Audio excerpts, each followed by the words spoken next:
Hello, my name is Phil and I'm a librarian with the Clinton Macomb Public Library, North Branch. And I'm also a member of the team that is in charge of selecting databases for the library and other electronic resources. And while the library and the whole world is on lockdown, we thought this would be a good time to demonstrate some of our cool online resources. And today I'm going to focus on consumer reports. That's one of our more popular publications at the library, and a lot of people don't realize that we also subscribe to Consumer Reports online. So you can access that 24/7 from home, and I'm going to show you how to get to that and how to use it. You're going to start on our library's website, cmpl.org, and under Research, you'll see a list of databases.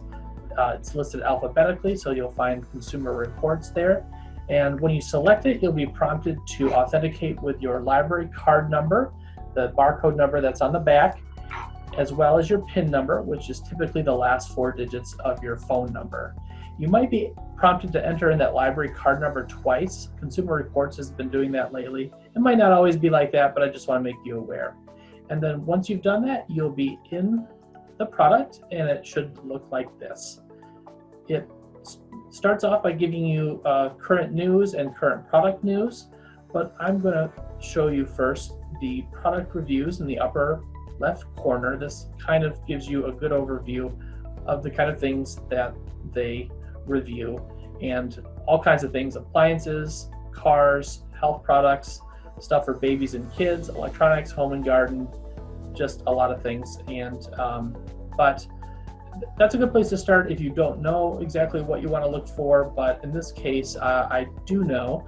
I'm going to use an example from my real life. My wife and I recently had to purchase a tablet for my mother-in-law so that we could video chat during the whole COVID-19 thing.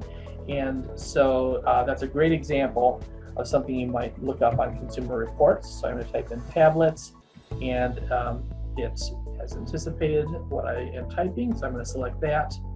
And it starts off with an overview of tablets, and you can see that there's regular tablets, there's tablets specifically tailored for kids, and you'll also see that there's a buying guide.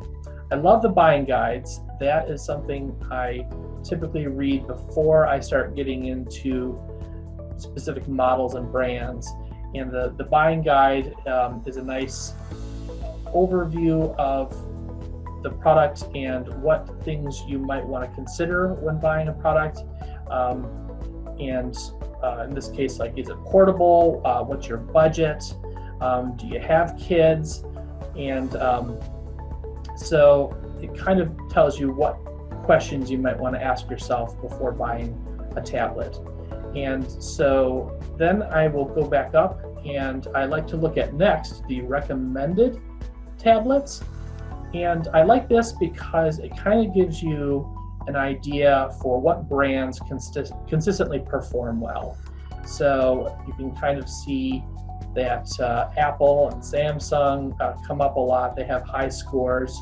It's a score out of a 100, but nobody gets a 100. If you're in the 80s, you're pretty good. And so right away I can see that Apple and Samsung are good brands of tablets. So my next stop is ratings and reliability, and that's a section that probably most people are familiar with. Consumer Reports is kind of known for those icons that tell you whether or not a product is good, fair, poor. And they recently changed those, so they may look a little different from what you're used to, but basically red is poor, then orange, then yellow, light green is very good, and dark green is excellent. And this is where I spend the most time. So I scroll down and I kind of see how the different features of each laptop fare against each other. So, if you're really concerned about a good camera, you want to make sure that has an excellent rating, or if memory is your top priority, and so forth. So that is where you'll spend the most time. And then features and specs is also good. It can be kind of overwhelming when you're looking at a lot of different products and they all advertise different features. This kind of compares them side by side, so you can kind of see the difference in their features right next to each other. So that is also very useful. And then where I ultimately end up is reliability and satisfaction.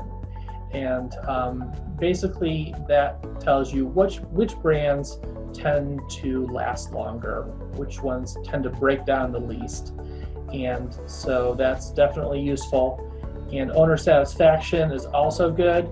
Basically, do people like it or not? People that have bought this brand in the past, do they or don't they like it?